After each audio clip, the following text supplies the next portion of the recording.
Welcome back. सुबह सवेरे पाकिस्तान आप देख रहे हैं और अब हम बात करेंगे पाकिस्तान के रकबे के लिहाज से सबसे बड़े सूबे की।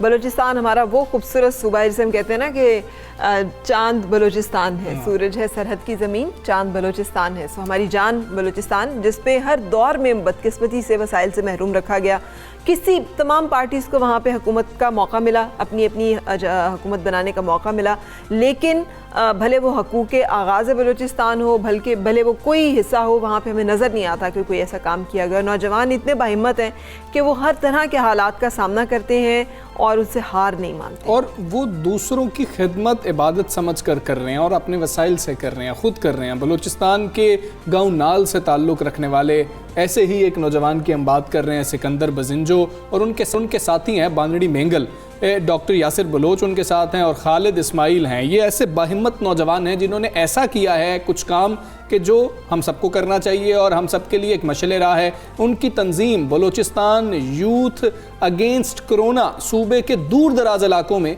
लोगों को कोरोना के हवाले से आगाह कर रही है, जो कि बहुत ही खैर का काम है। और अगर आप बलूचिस्तान से वाकिफ़ हों तो ना वहाँ पर रास्ते उस तरह से हैं, ना आबादी इतनी नज़दीक है। जब हम कहते हैं ना दूर दराज इलाके, तो वो वाकई ऐसे इलाके हैं जहाँ पर ना इंटरनेट है, ना वहाँ पर किसी तरह से टेलीविज़न या सड़कें नहीं हैं, लोगों के पास खाने पीने की चीज़ें उस तरह से नहीं है, पानी नहीं है पीने का साफ। सो वहाँ पर पहुँचते हैं वो, और वबा की पहली लहर के दौरान लोगों को उनके घरों में राशन, साबुन, सैनिटाइजर्स पहुँचाए इन्होंने।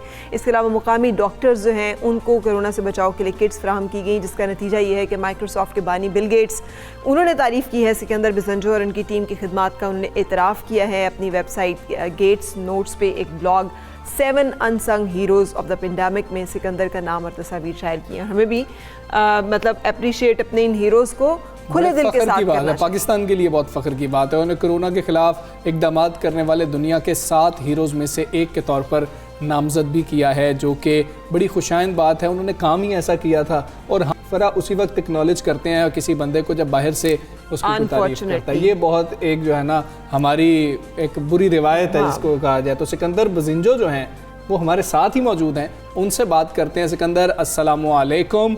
ये ख्याल कैसे आया था कि ये मुझे काम करना चाहिए, फिर आपने किया कैसे? थैंक यू वेरी मच कि आप लोगों ने हमें इनवाइट किया अपने शो पे। देखिए, आपने बहुत अच्छे से समराइज़ किया। आपने इंट्रोडक्शन भी दिया कि मैंने ये स्टार्ट किया था along with some of my friends, जिसमें बानड़ी मेंगल है, यासिर बलोच हैं, खालिद इस्माइल हैं। हम सब का ताल्लुक बलूचिस्तान से है, मुख्तलिफ इलाकों से है। मैं नाल से हूँ, बानड़ी वर्ड से है, खालिद क्वेटा से है, यासिर जलमगसी से है। तो हम ये बात कर रहे थे कि हम थोड़े से प्रिविलेज हैं as compare to a lot of other people in Balochistan. हमने तालीम हासिल की है, हमारा एक कनेक्शन है, पर्सनल प्रोफेशनल नेटवर्क है। हम इसको कैसे बेहतर तरीके से यूटिलाइज़ कर सकते हैं ताकि अपने लोगों को हेल्प करें। क्योंकि आपने सही शुरू में कहा कि बलूचिस्तान एक वीरान इलाका है।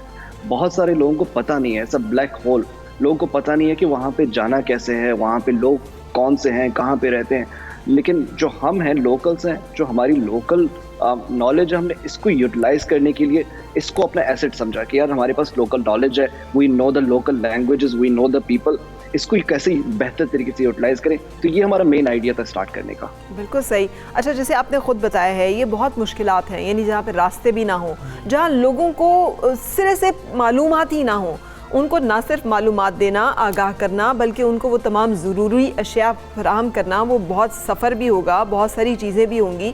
कैसे मदद मिली, खुद ही से किया, कैसे ये सारा मरहला जो है आपने आसान हुआ आपके लिए? मैम, ये सारा हमने अपने उससे किया था और वॉलंटियर सपोर्ट से किया था। हमें कोई तंजीमी या गवर्नमेंट की तरफ से कोई उस तरह की हेल्प हासिल नहीं थी। बलूचिस्तान के इलाके बहुत दूर दूर हैं। मतलब अगर मैं इलाकों की बात ना करूं, एक सिर्फ देहात की बात करूं, मैं अपने देहात की, नाल से अगर मैं दूसरे तहसील जाता हूं तो मुझे 1.5 से 2 घंटे लगते हैं, वो भी कच्ची सड़क पे। और अगर मैं अंदरून सेटलमेंट्स की तरफ जाता हूं, वहाँ पे तो रोड भी नहीं है। और ऐसी जगह है जहाँ पे लोगों ने गाड़ियाँ पहले देखी भी नहीं है, वो परेशान हो जाते हैं कि गाड़ी यहाँ से कैसे गुजर रही है, यहाँ पे तो रोड भी नहीं है। तो इस तरह के एरियाज में भी हम गए हैं और वहाँ पे कोविड का कॉन्सेप्ट ही इतना ज़्यादा नहीं था। पहले तो हमें उन्हें समझाना पड़ा था राशन से पहले, हम उनसे अवेयरनेस, क्योंकि हमें लगा कि राशन तो सेकेंडरी चीज़ है, राशन तो हम उनको देंगे, पर सबसे पहले हम उन्हें बताएंगे कि हम उन्हें क्यों दे रहे हैं और उनको क्या करना चाहिए, उनके हाथ में क्या क्या हो सकता है। तो हमने हर फैमिली को 3 साबुन दिए थे और साबुन से पहले उनको बताया कि हम साबुन क्यों दे रहे हैं, कैसे अपने हाथ साफ करने हैं, कैसे लोगों से दूर रहना है, स्पेशली जो बाहर से लोग आ रहे हैं उनसे कैसे दूर रहना है, क्योंकि जितना बलूचिस्तान वीरान है इट डजंट मीन कि कट ऑफ है, कट ऑफ बिल्कुल नहीं है। मेरे अपने गांव से 3 से 4 बसेस रोज कराची जाती हैं, 3 से 4 बसेस रोज क्वेटा जाती हैं, तो कनेक्टिविटी इस तरह है गाँव में। और ये लोग जाहिर सी बात है छोटे छोटे सेटलमेंट से भी आते हैं सेंटर में और फिर दोबारा अपने घर भी जाएंगे।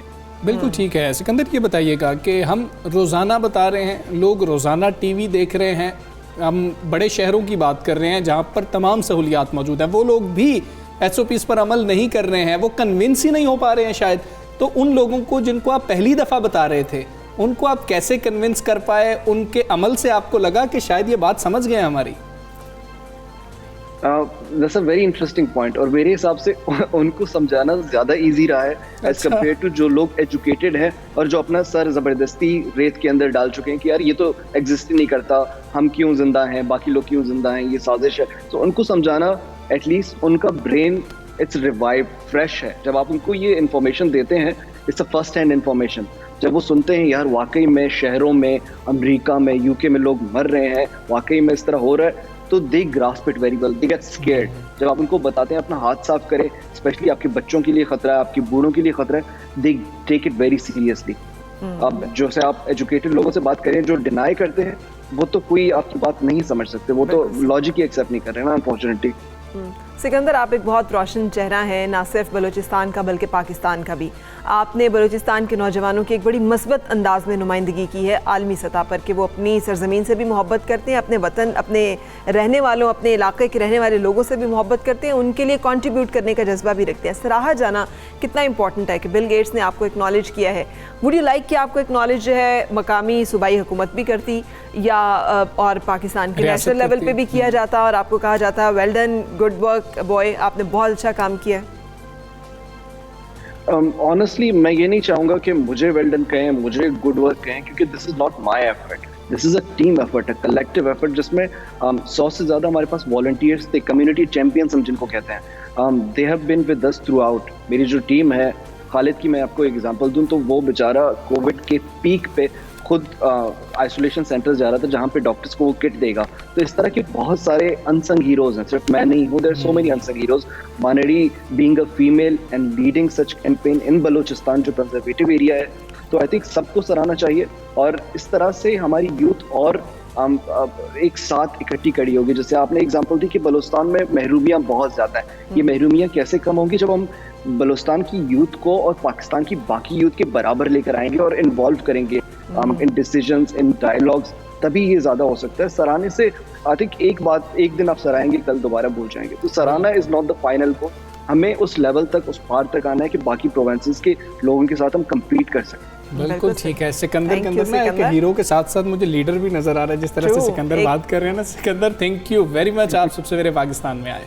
लीडर्स ही इस तरह के इनिशिएटिव सकते हैं और सोच सकते हैं, लेकिन हमें मस्बत चीज़ों को मेन स्ट्रीम करने की ज़रूरत है, नेगेटिविटी को कम करने के लिए। पाकिस्तान के बारे में मुख्तलिफ जो मनफी रवैये या मनफी बातें फैलाई जाती हैं, उनको काउंटर करने का हल अल्लाह ताला ने हमें सिकंदर जैसे नौजवानों की सूरत में दिए हुए, the positive face of Balochistan and Pakistan. और हम पता नहीं क्यों पॉजिटिव चीज़ को ना खबर नहीं समझते हैं या कोई बात ही नहीं समझते। अच्छा तो ठीक है, ऐ भी हो रहा है, अच्छा ये तो ठीक है, ऐसा नहीं होना चाहिए। इस तरह के लोग हैं, इन क्योंकि कम से कम दाद ही दे दें, अगर आप और कुछ नहीं कर सकते ना, कहेंगे हाँ भैया बहुत अच्छा काम कर रहे हैं। बिल्कुल। अच्छा जी, अब हम आपको बताएंगे बहुत से शौक का, कहते हैं ना कोई मुल नहीं, लेकिन बहुत सारे शौक जो है वो बड़े यूनिक भी होते हैं, फैंसी होते हैं। फैंसी होते हैं, सही बात। कराची समेत मुल्क के मुख्तलिफ शहरों में फैंसी मुर्गियों की फार्मिंग का कल्चर बहुत तेजी से फल फूल रहा है और बहुत से शहरी रंग बिरंगी मुर्गियाँ पाल कर शौक पूरा कर रहे हैं। ये हमने कुछ दिन पहले जो है आपके साथ शेयर किया था, तो हमें ज़्यादा इंटरेस्ट हुआ। हमने कहा कि ये तो हमें देखना भी चाहिए कि ये लगती कैसी हैं, जबकि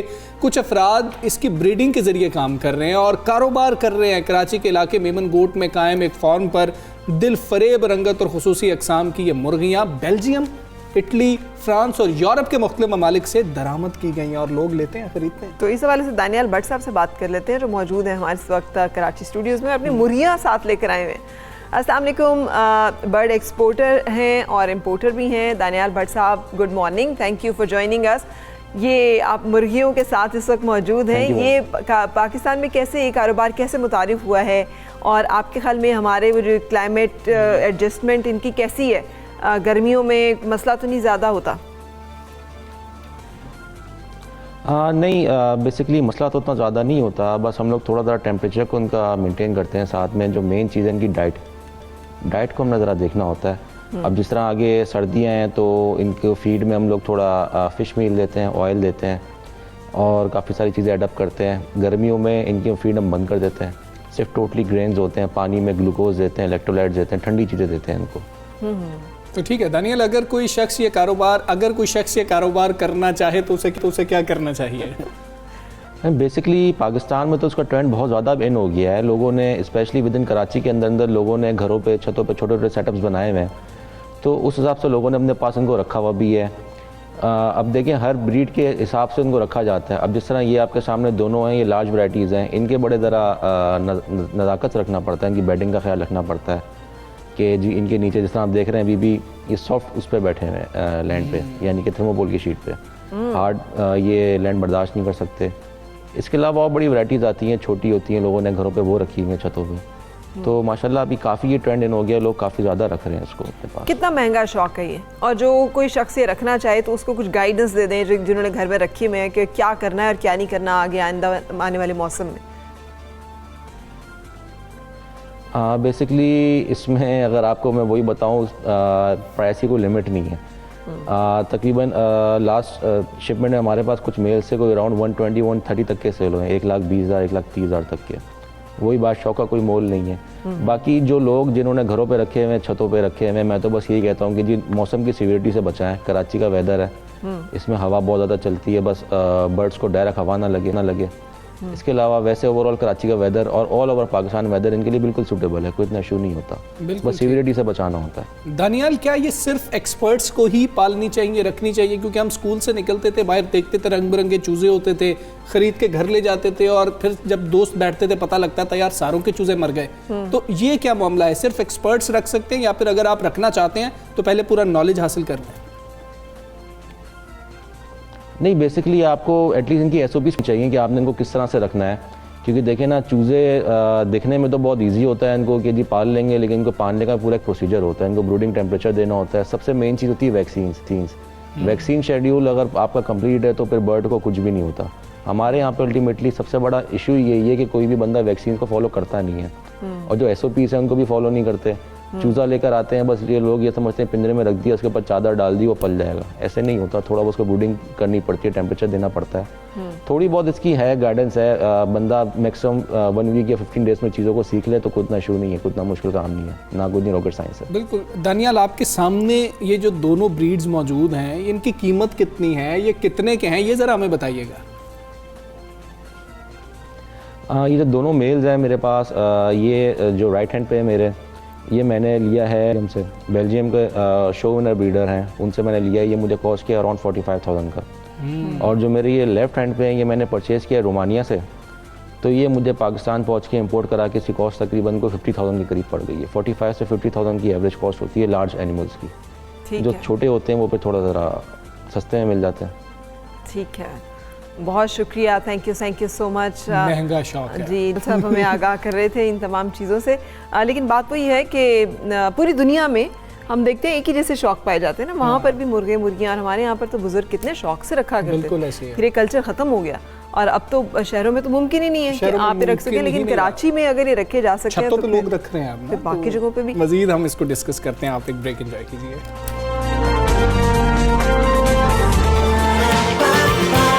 Super 7